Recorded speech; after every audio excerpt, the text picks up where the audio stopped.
Good morning. Raj Rajesh institute के YouTube channel पर आप लोगों का स्वागत है। मैं राज राजेश आप लोगों को एक सेट आज बतलाऊंगा जो मैथ्स का क्वेश्चन आपका रहेगा, जो आपके सी सेट का वर्ष 2020 का आया हुआ क्वेश्चन उसमें है सारा। इसमें तरीका आपको बेसिक बतलाएंगे कैसे सॉल्व होता है, कुछ एक चैप्टर्स का कॉन्सेप्ट भी इसमें आपको बतला देंगे, प्रोसेस बतला देंगे। वो क्वेश्चन तो बनेगा ही बनेगा, उस पर आधारित अगर कुछ और प्रश्न आपसे पूछा जाता है तो वह भी आपका बनता चलेगा।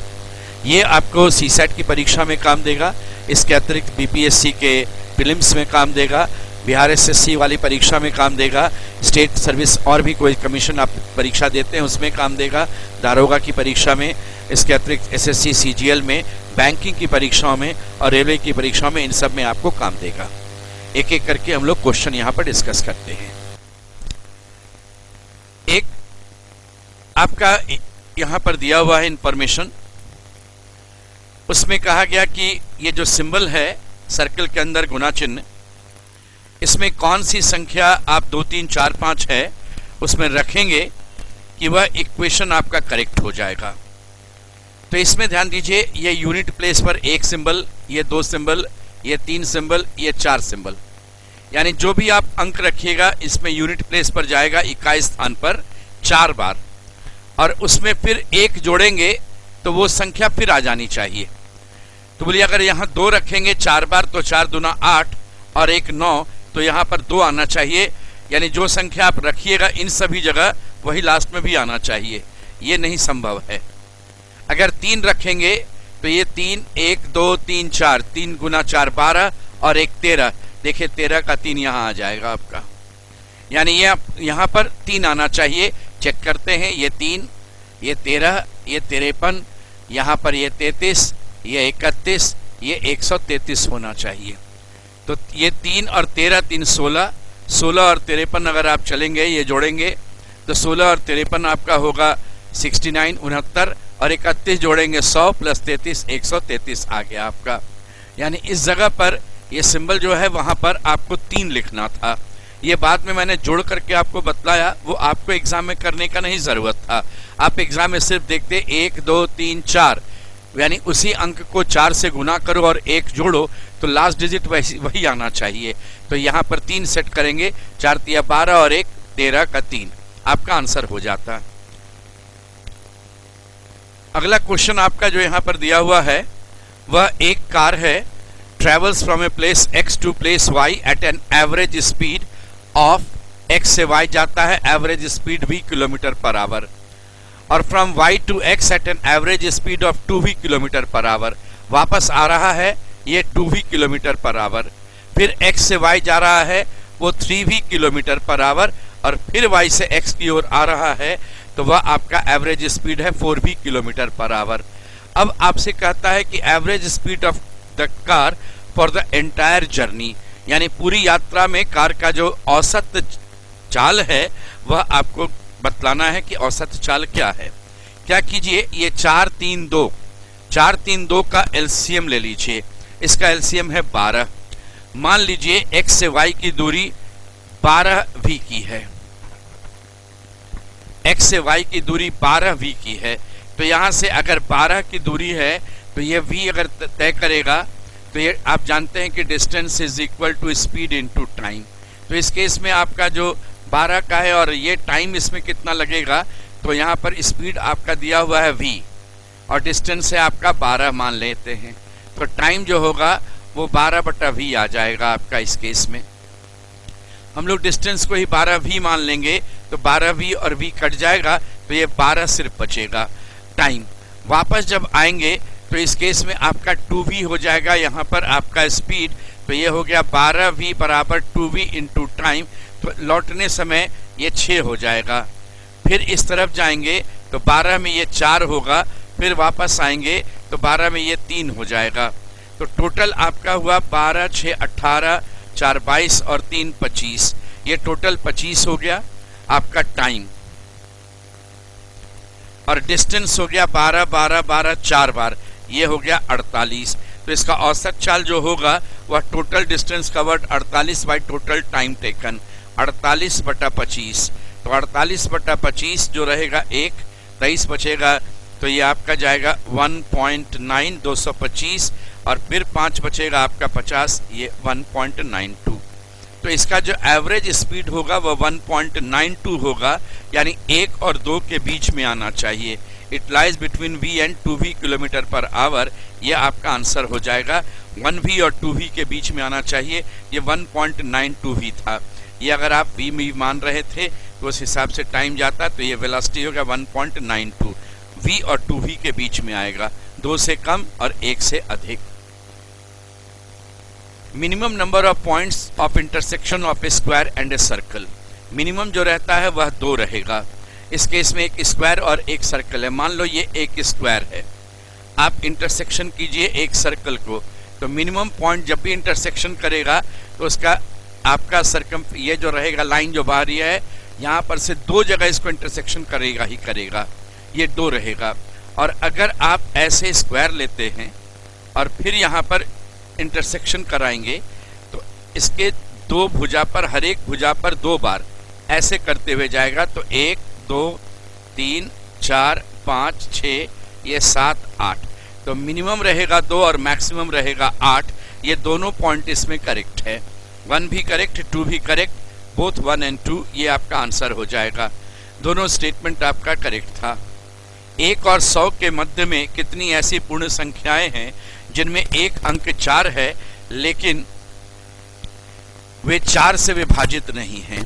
तो देखिए शुरुआत होगा 4 से, ये तो 4 से विभाजित है, फिर 14, 24 आपका 4 से विभाजित है, 34 4 से नहीं विभाजित है, 40 आपका 4 से विभाजित है, 41 नहीं है, 42 है, 43 है, 44 4 से होगा, 45 46 47 48 4 से विभाजित होगा, 49, फिर तो 5 आ जाएगा 50। इसके बाद 54 एक रहेगा, ये 4 से विभाजित नहीं होगा, 64 विभाजित होगा, 74 नहीं होगा, 84 विभाजित होगा, 94 नहीं होगा। तो इस केस में 1 2 3 4 5 6 7 8 9 10 11 और 12, यहाँ पर 12 ऐसी संख्याएं थी जो 4 से आपके विभाजित हो जा रही थी, और इसमें अंक 4 से नहीं विभाजित हो रही थी, और एक अंक 4 है। ऐसी संख्या जो 4 से विभाजित हो रही है और उसमें अंक 4 भी मिलेगा, वो आपका 3 3 6 और 1 7 था, जो मुझे जरूरत नहीं था, मुझे जरूरत सिर्फ इन 12 का था। एक शिक्षक और 3 छात्रों की औसत आयु 20 वर्ष है, यानी 4 व्यक्ति है, तो 4 व्यक्ति का टोटल आयु 80 वर्ष है। इसमें एक टीचर है और 3 स्टूडेंट है, तीनों स्टूडेंट का एज बराबर है, यानी s plus s plus s, यानी t प्लस 3s बराबर 80। और कहता है कि एक शिक्षक और एक विद्यार्थी की आयु का अंतर 20 साल है, t माइनस s बराबर जो होगा वह 20 हो जाएगा, t माइनस s बराबर 20 हो जाएगा। तो इस केस में शिक्षक की आयु आपको निकालनी थी। आप इस इक्वेशन को नीचे वाले को 3 से अगर गुना करेंगे तो 3t माइनस 3s हो जाएगा और प्लस 60 हो जाएगा। 3t माइनस 3s प्लस बराबर 60 होगा। ये ऊपर और नीचे को ऐड करते हैं तो plus 3s minus 3s cancel, t plus 3t यानी 4t, और 80 और 60 जोड़ेंगे 140, t बराबर 140/4, ये आंसर 35 होगा। यानी शिक्षक 35 साल का था और तीनों विद्यार्थी के जो आयु बराबर है 15 साल, यानी ये हो गया 45, 35 और 45 मिलकर आपका 80 हो गया, और टीचर और एक विद्यार्थी के बीच 20 वर्ष का अंतर भी रहा। एक व्यक्ति ने एक कार खरीदी और 3 लाख रुपए में बेच दिया। यदि उसे 20% की हानि उठानी पड़ी तो उसने कार खरीदने में कितना रुपए खर्च किया? मान लो पहले वो 100 यूनिट में कार खरीदा, 20% का उसको नुकसान हुआ, यानी 80 यूनिट में बेचा, और ये बेचने का दाम दिया हुआ है आपका 3 लाख रुपया।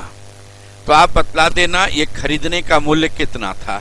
जब भी कोई क्वेश्चन प्रॉफिट लॉस का रहेगा तो आप इस बेसिस से सॉल्व कर लेंगे, आसान होगा आपको सॉल्व करना इसमें। यानी 80 बराबर आपका 3 लाख, तो 100 बराबर 100 गुना 3 लाख बटा 80, ये आपका 20 से कटेगा 4 बार, ये 5 बार, ये 4 से आप काट दीजिए इसको, ये 7 गुना 4 28, 20 हुआ 75, ये 75,000। 75,000 गुना 5, 5 गुना 5 25, 2 35, 2 37 और 3 0, यानी 3,75,000 में वो खरीदा था। 80 भाग बराबर इतना, 100 बराबर कितना, इसको आप ऐसे भी सोच सकते हैं। देखिए एक तरीका और जानिए, इन दोनों का अनुपात आइए, ये 4 है, ये 5 है, 4 यूनिट बराबर 3 लाख, तो 1 यूनिट बराबर 4 यूनिट बराबर 3 लाख, तो 1 यूनिट बराबर 4 से भाग देंगे तो 75,000 हो जाएगा। तो 5 यूनिट बराबर 5 गुना 75,000, यानी 3,75,000। आप इसको ऐसे भी सोच सकते हैं।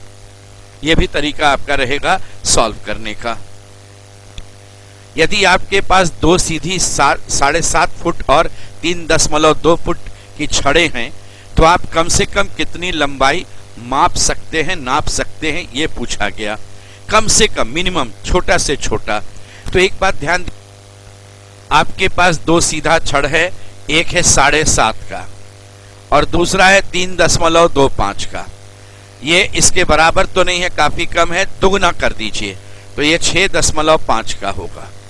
तो 6.5 का आ रहा है और ये 7.5 है, यानी यहां पर अंतर जो है वह 1 का अंतर है, जबकि इनके बीच का अंतर देखिए 7.5 है, ये 3.25 का है।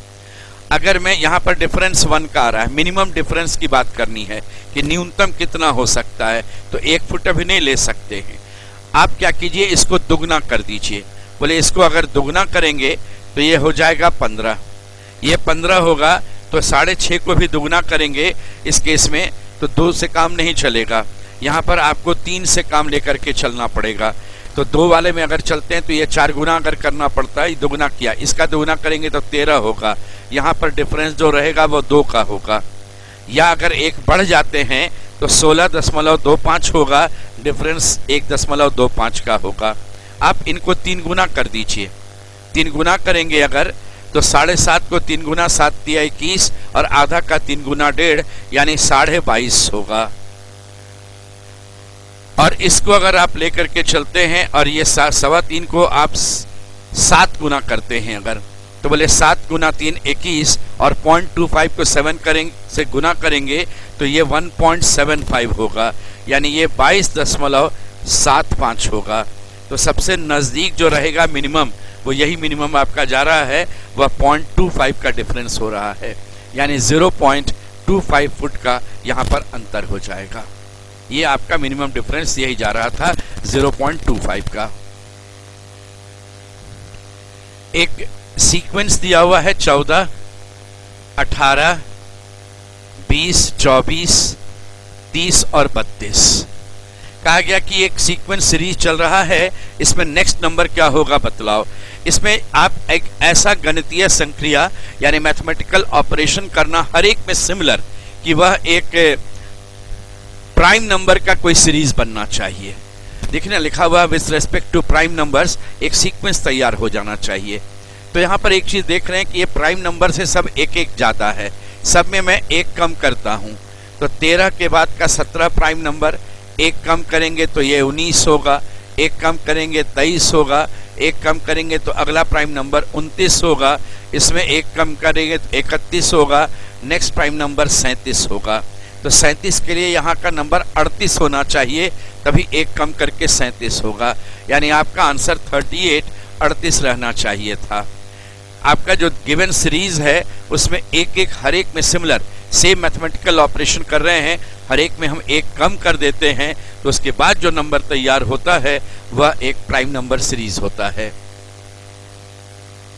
एक पुस्तिका जिसके पन्ने सामान्य रूप से हैं, पहले पन्ने की संख्या 1 से प्रारंभ करते हुए अंकित हैं। इस पुस्तिका से एक पन्ना फाड़ लिया जाता है, बचे हुए पन्नों पर अंकित पृष्ठ संख्या का योग 195 है। फटे हुए पन्ने पर निम्न में से कौन सी संख्या होगी। तो देखिए किसी भी पृष्ठ पन्ने पर जाता है तो एक तरफ एक नंबर, दूसरे तरफ दूसरा नंबर होता है, एक तरफ ऑड रहता है तो एक तरफ इवन होता है। जनरली आप देखिएगा कि पन्ना जो पहला नंबरिंग किया जाता है वो इस तरफ वाला ऑड से, और जो लेफ्ट साइड आपका आता है वो इवन नंबर होता है। तो आपका इसमें जब पन्ना फाड़िएगा तो एक ऑड होना चाहिए छोटा, इवन होना चाहिए बड़ा, और सब में ऑड छोटा और इवन बड़ा है। अगर किसी एक ही में होता तो हम आंसर वहीं पर दे सकते थे, लेकिन अब यहाँ पर देखिए कैसे काम करेंगे। एक से जब कुछ भी शुरू होता है और लगातार चलता है तो एक बात आपको बतला दें कि लगातार संख्या का जोड़ने का एक तरीका आसान है। एक से अगर आरंभ होता है तो और भी आसान। आप क्या करेंगे, जैसे मान लीजिए मैं अभी 1 से लेकर 5 तक लिखता हूँ। सबसे बड़ा नंबर 5, सबसे छोटा नंबर 1। आप इन दोनों को जोड़ दीजिए।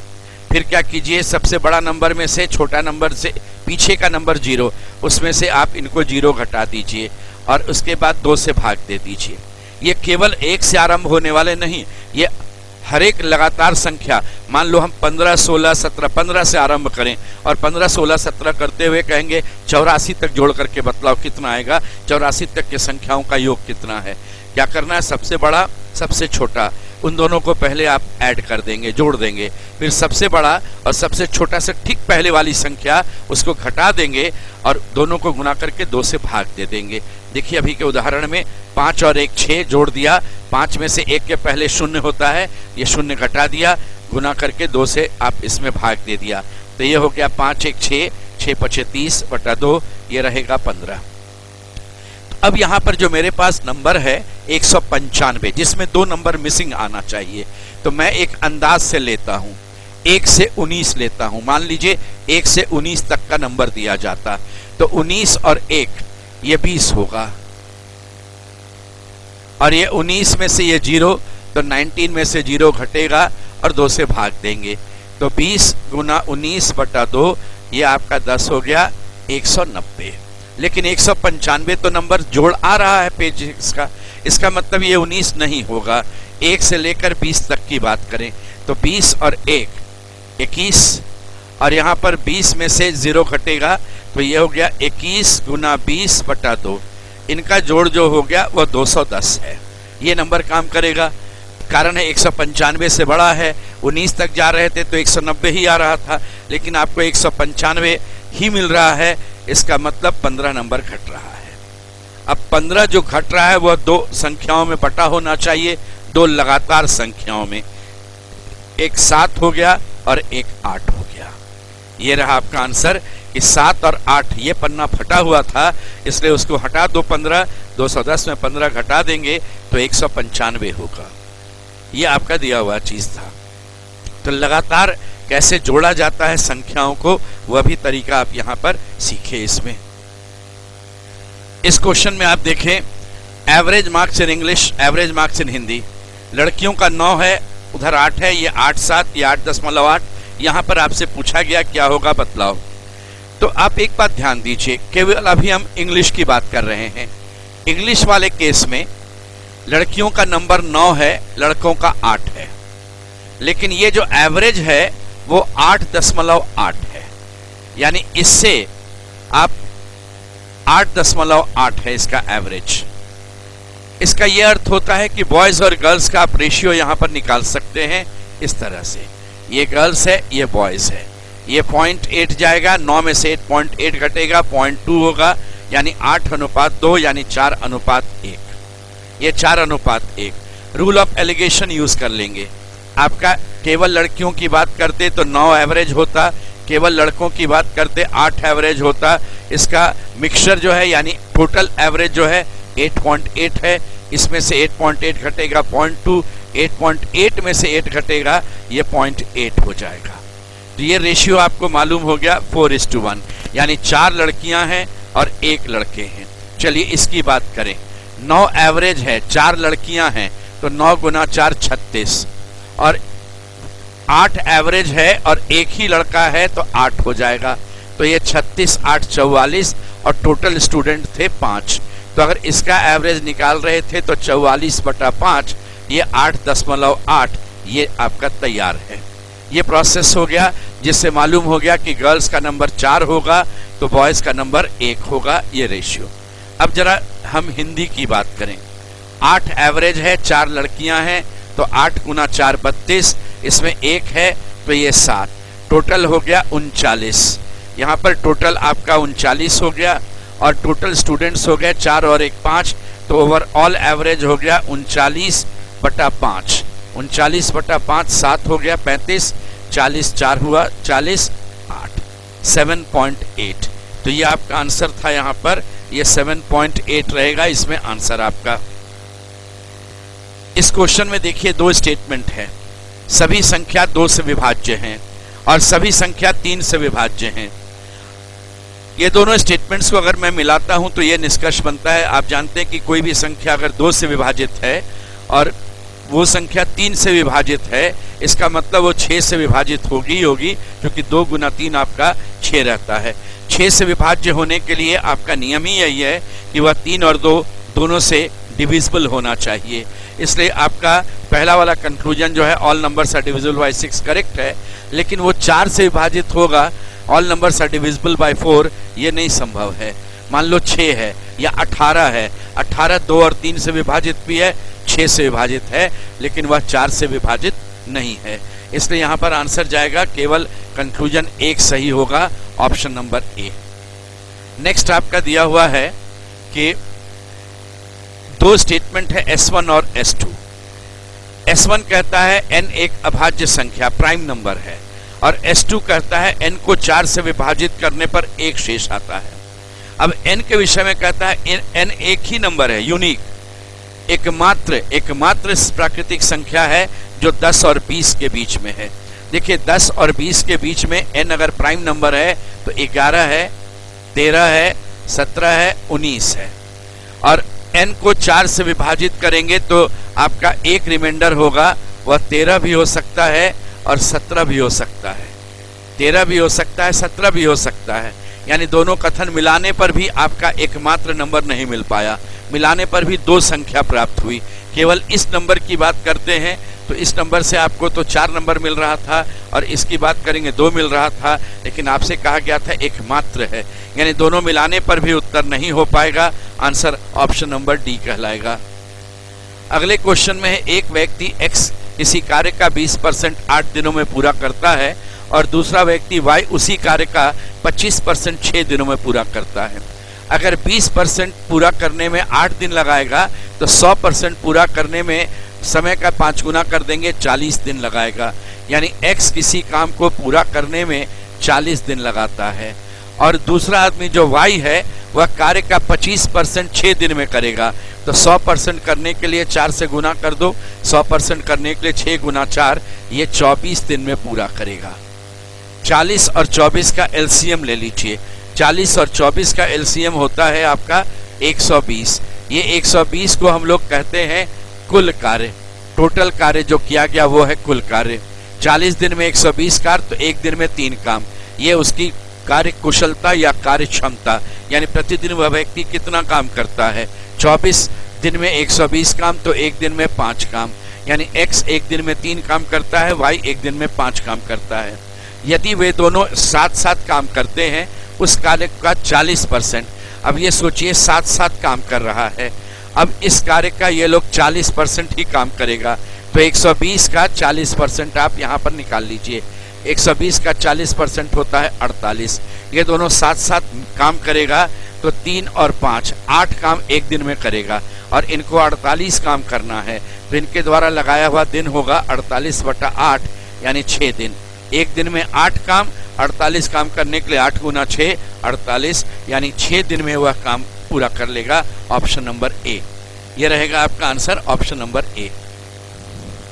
यदि आपके किसी क्वेश्चन में इस तरह का मिलता है कि how many zeros are there at the end of the following product, इनके गुणनफल में अंत में कितने शून्य होंगे, ये आपसे अगर पूछा गया तो एक बात ध्यान रखिएगा, 1 5 और 1 2 को लिखने से आपका 10 बनेगा, यानी यहाँ पर एक बार शून्य आएगा, उसके लिए एक बार 5 और एक बार 2 चाहिए, यानी ये एक पेयर चाहिए मुझे।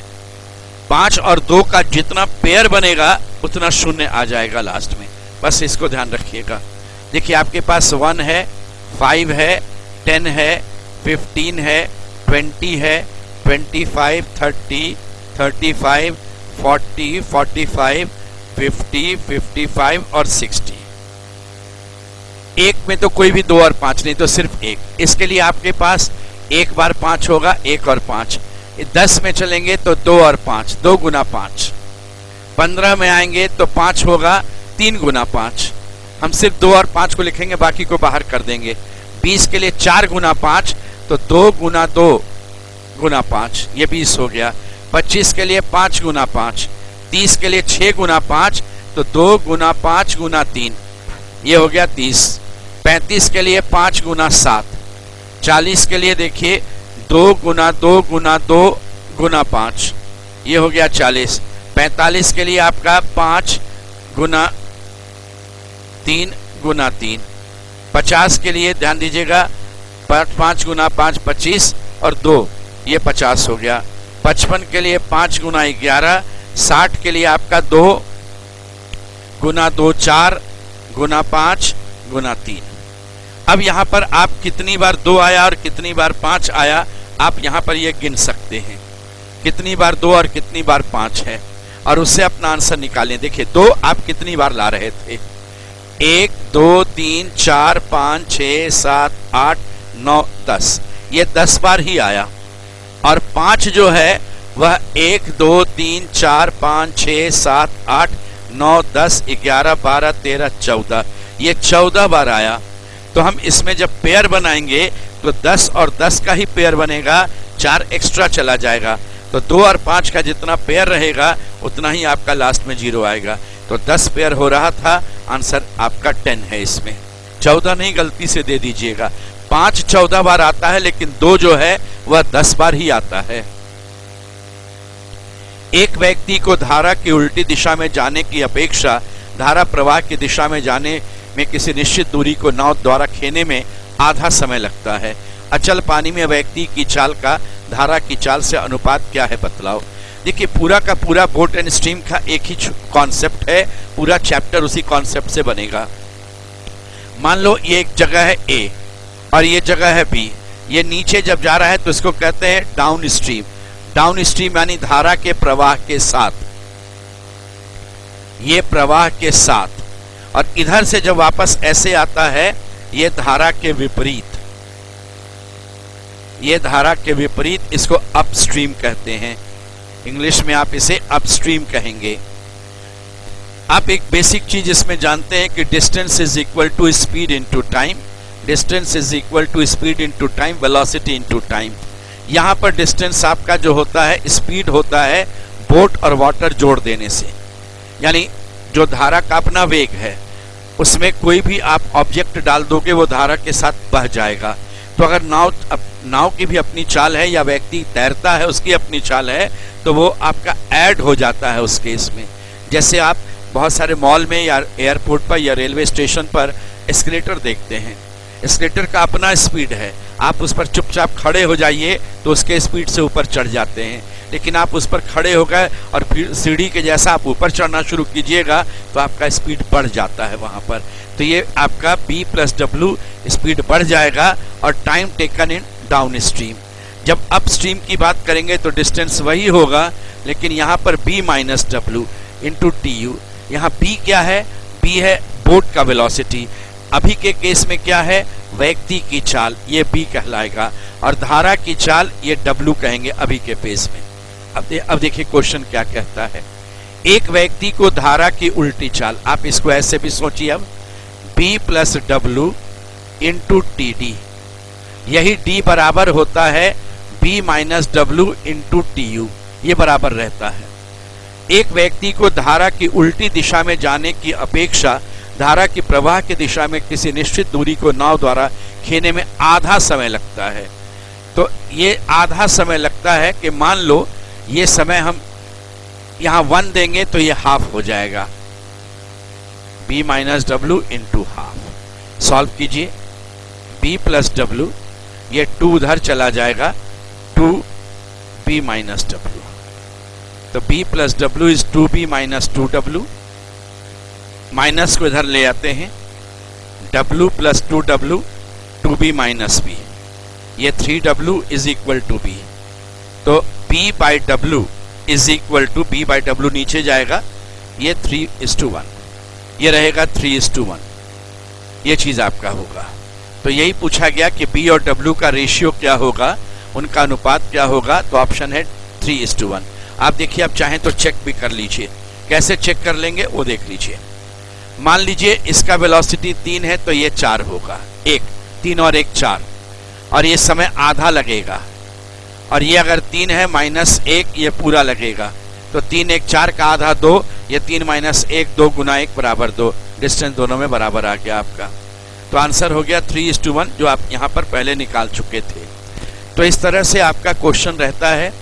आप ध्यान रखिएगा कि आप अगर सीसैट के परीक्षार्थी हैं तो आप वहाँ पर, अब चूंकि क्वालिफाइंग है, पहले मार्क्स ऐड होता था, अब के डेट में वह क्वालिफाइंग नेचर का है। तो जो भी क्वेश्चन बनाएंगे वो इस हिसाब से अटेम्प्ट लें कि आप उसमें क्वालिफाई कर सकें। 80 क्वेश्चन अगर आपका है तो आपका 40 क्वेश्चन कम से कम उसमें सही रहना चाहिए।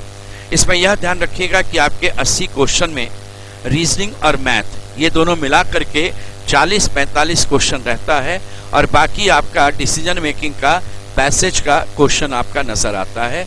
तो अगर आप 40-45 जो रीजनिंग और मैथ का है वो पोर्शन भी करेक्ट कर रहे हैं तो आप क्वालिफाई कर जा रहे हैं। इसलिए इन पोर्शंस पर आप कमांड रखिए और क्वालिफाई कीजिए। आप कितना भी जीके वगैरह स्ट्रांग रखते हैं और इसमें क्वालिफाई नहीं कर पाएंगे तो फिर उसके फर्स्ट पेपर की जांच उसमें नहीं हो पाती है।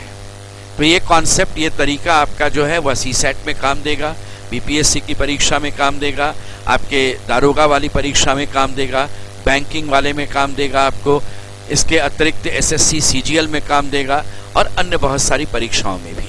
आज यहीं तक, धन्यवाद।